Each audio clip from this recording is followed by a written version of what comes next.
No, no, there's no way. I'm living without you. I'm not living without you. You see, there's just no way. There's no way.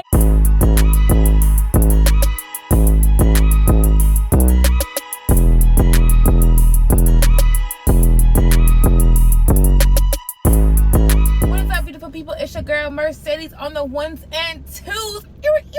Now fresh. LOL. Welcome back to another Unapologetically Mercy original. If you are new to this channel, my name is Mercedes, like I said before, and welcome to Unapologetically Mercy, where we talk about all things self-development, astrology, DIYs, and everything in between every now and again. So if you're interested in any of that type of content, like, comment, share, and subscribe to this channel if you already have not, so that you don't miss when I drop another upload. Okay. Today in this video, I wanted to basically answer the question from my own perspective of what self-love means. So if you're interested in that, let's dive right in. So first of all, what is the definition for self-love? Self-love, the definition for it is regard for one's own well-being and happiness. Basically saying that you are responsible for your well-being and your happiness. No one else but yourself. For me, when I think about self-love in regards to one's well-being and happiness, I think of the awareness of all aspects of oneself.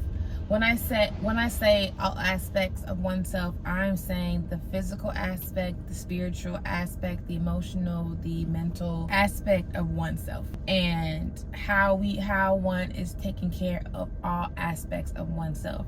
And when I also think about aspects of oneself, I think of your current version of yourself, the version of yourself that you are, growing towards, working towards, the version of you that is unlearning things, the version of you that is becoming aware of different triggers or habits or well-being or routines that are no longer serving you or outdated and need to be released. And then also the future version of yourself that the current version of yourself is working towards getting to. Also, when it comes to tending to all aspects of yourself or tending to your well-being, I also think of one being aware or tending to their triggers, traumas, and wounds that can impact these different aspects of themselves. One has to become aware of how these different things have been playing a part in their life, whether they're aware of them or not. This is what self-love means to me. And dive a little bit deeper into that.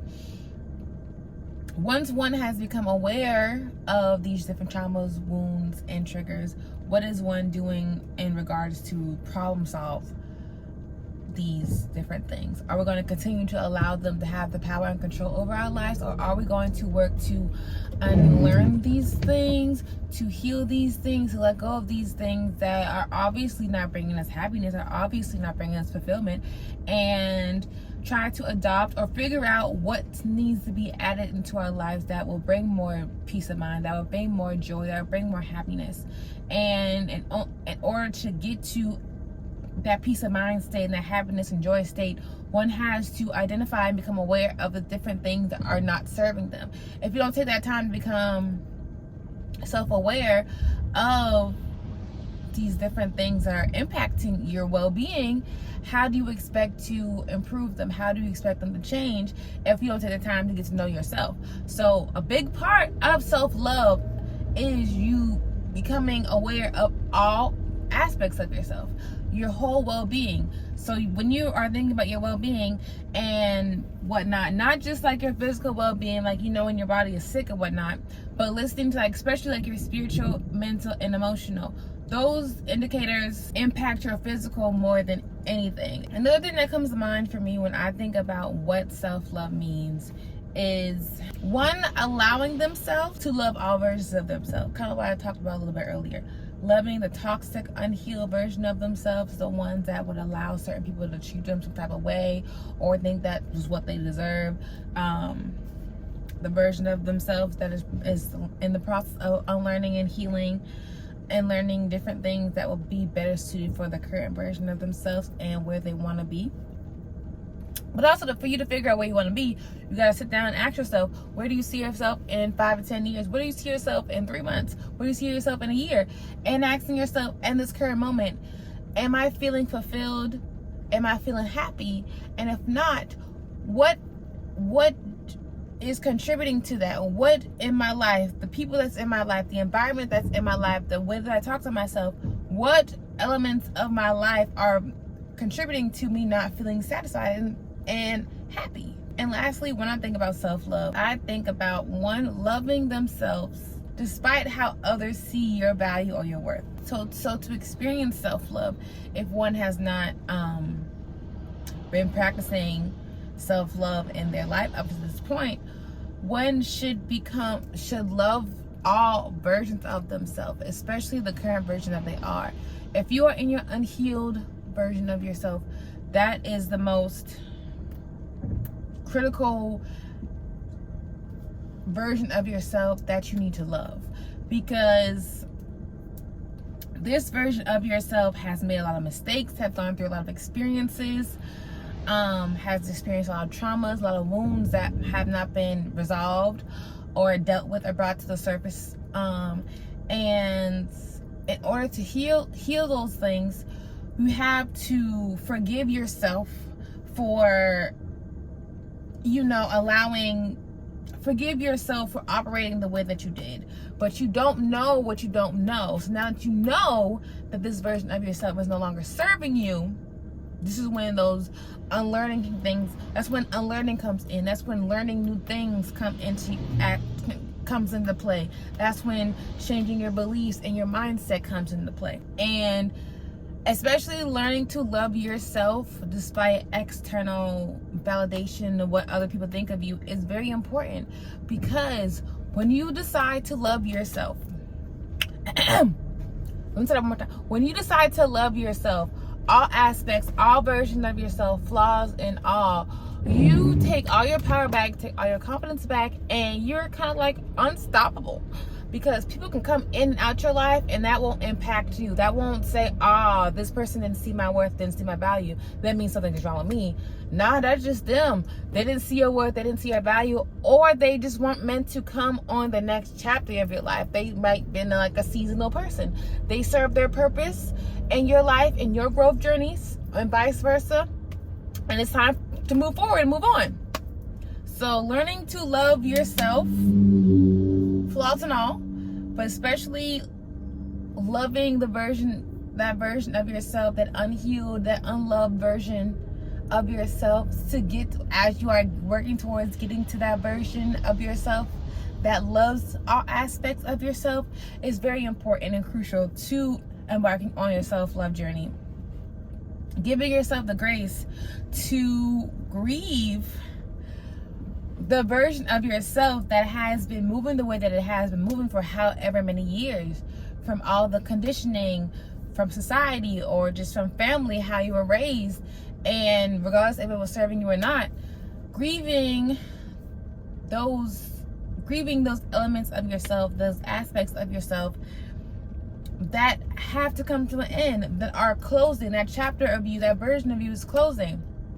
And so whenever something changes, especially a big change like this, it's important to give yourself grace, because the self-love journey, loving yourself, being able to say I love myself despite if anyone loves me or not, is a journey. It's a process. It's a constant thing that you have to constantly work towards. It's like any sport. I don't know about y'all, but I cheered and I used to dance. And it's not like I'm coming to cheer practice or going to dance practice, learning to dance the first day and have it off the rip. No. Every week we come into practice, every day we come to practice, we might learn another part of the dance and put it all together. Same thing with self-love.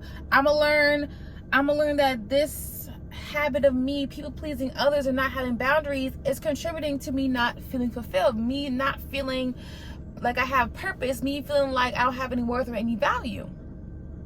It's something that you have to constantly constantly work at until you start to see the results that you are looking for. And to not have any expectations on when you shall see the results that you are looking for, because you will make some growth. You're gonna go a few steps forward, a few steps backwards, but that does not mean that you're not growing. That just means that you are being tested, because you know that you want to love yourself. And if it was easy for everyone to love themselves, everyone would. But they don't, because it's a hard journey. It's not an easy journey. And those who are brave enough to embark on that journey have nothing but good results, have nothing but good things to say about the trials and the tribulations and that hard time that they went to get to where they are. They didn't let those times define them. They let those pains, that grieving, all that unshedding, they allowed that to empower them to say that this was all part of my soul's journey. This was all part of God's plan for my life. And I had to go through all these things to appreciate the things that I have in my life currently, or the things that I will be having as I continue to manifest them into my life. But if you are in certain energies, you are automatically going to block certain things. If you're in a low vibration and you're in fear, talking negative to yourself, in a fixed, pessimistic mindset, you're not going to receive what you are trying to manifest. It's not going to happen. You have to be in an energy, in a vibration of a higher consciousness, vibration of love. You have to be in a vibration of going with the flow, being in the moment, in order for things to manifest, and to not try to control the timing of it all. To have faith that in due time, in God's timing, I will receive the benefits of all of the things I went through.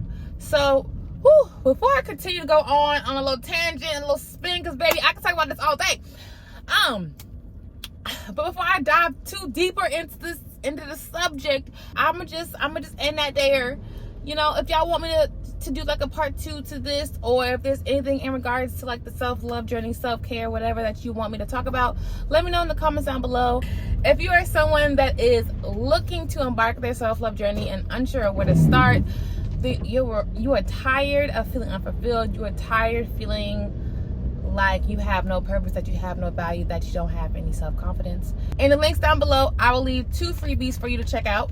One is my 31-day self-love journal, prompt journal, for you to start getting to know more about yourself, where you are right now, where you want to be in 3 years, 5 years, whatever, what your strengths, your weaknesses, your likes or dislikes, how you handle certain situations. I'll leave that link in the description down below for you to go ahead and check out, so you can start working on your self-love journey today.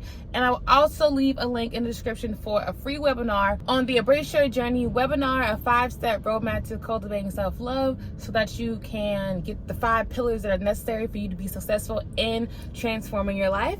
So yeah, you guys, that is all that I have for you guys today. So continue to work towards learning about yourself, good and bad, and to give yourself grace as you continue to grow and change throughout your life. Until next time.